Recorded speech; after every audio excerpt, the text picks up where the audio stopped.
A garden renovation complete makeover was my challenge for 2021, which is why you didn't see any new videos last year. I'm Gail, the gardening gal, and here's what happened in my garden renovation complete makeover in 2021. First, what was my old Zone 7A garden like? Well, it was split into 3 locations, front, side, and back of the house. Each location had only a small amount of space and got maybe 5 hours of direct sun a day due to a lot of trees on the property. And in fact, a good portion of the side garden got direct sun for 3 to 4 hours a day and then dappled for another 2 or 3. Definitely not a great situation.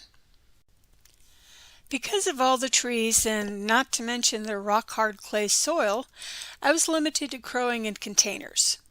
In the end, I had somewhere between 30 to 40 grow bags of various sizes, from 1 gallon to 12 gallon, but most were in the 7 gallon or smaller side. The majority of the trees were old and having issues, so in late December of 2020, we had 5 trees removed. This opened up the space in the side yard so I could do a garden renovation complete makeover for 2021.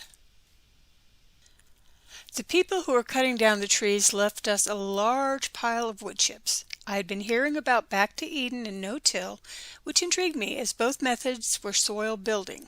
With a ton, literally, of wood chips, I started my garden renovation journey for a complete makeover.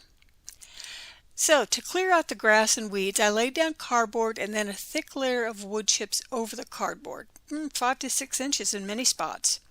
But with winter closing down, I was only able to do about 150 square feet because it got too cold and too muddy. We had a very rainy winter and not much snow, but a lot of freezing weather and ice. By the middle of March, I had managed to spread cardboard and wood chips to about another 350 square feet. My husband bought me 2 8-foot by 4-foot raised beds, and I bought another that was 4 feet by 4 feet.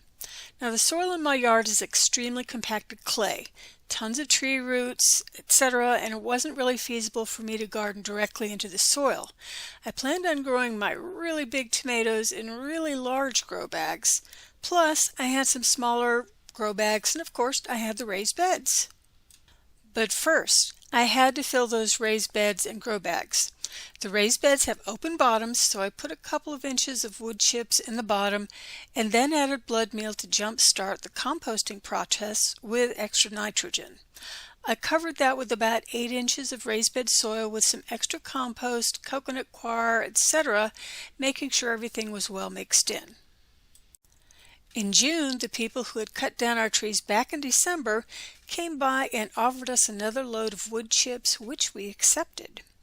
Now, I had some spectacular successes and some spectacular failures with my garden renovation complete makeover. Also, something amusing happened that I had not been expecting. Among the successes were my cucumbers. I grew so long and double yield, and by midway through July I could not consume, pickle, or otherwise give away enough of the cucumbers, and that was just from 6 plants. And this year, 2022, I am definitely rethinking my strategy on the cukes. My pollinator plants were another huge success. I grew 2 types of basil, tulsi and blue spice, and I left them to flower. I had one basil plant take up about 12 square feet in one of my raised beds by the end of September, despite me pruning it back severely almost every weekend. The bees were in heaven. In addition, I grew some tithonia plants, aka Mexican sunflowers. 2 of the plants made it to 7 feet tall and were loaded with flowers. The bees, butterflies, and hummingbirds adored those plants as well. In addition, I had some dahlias, zinnias, and marigolds who were also part of the pollinator garden. The failures with the garden renovation complete makeover? Sadly, there were some. My pepper harvest was much smaller than I expected as I planted the peppers too close together. I also had bunnies try to take over my raised beds. not by eating the veggies because they didn't touch them, but by digging dens in the raised beds in order to produce more bunnies. I managed to find and fill in the dens before there were any babies in them, but the digging tore the roots of some of the plants pretty badly. A determined mother bunny, however, did manage to dig a den under some of my grow bags and raise 2 sets of babies. Now, the corn harvest was virtually none. The plants were beautiful but grown too close together. So next time I grow corn, I'll space it out just a little bit more because a lot of the pollen was landing on the leaves and not making it to the silks. My funny thing was my tomato forest. I had an area in 2020 where some tomatoes dropped. Everything had subsequently been covered over by wood chips.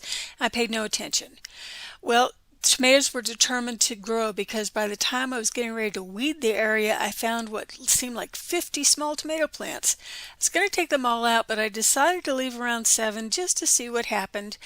I should have torn them all out, but that's a story for another day. I'll finish up with some more shots of my 2021 garden renovation complete makeover, but first an FYI, I will have another makeover for my 2022 garden. Videos on that coming over the next few months. Thanks for staying with me up to this point and enjoy the rest of the makeover. Watch for the updates on my 2022 garden makeover, but meanwhile, happy gardening!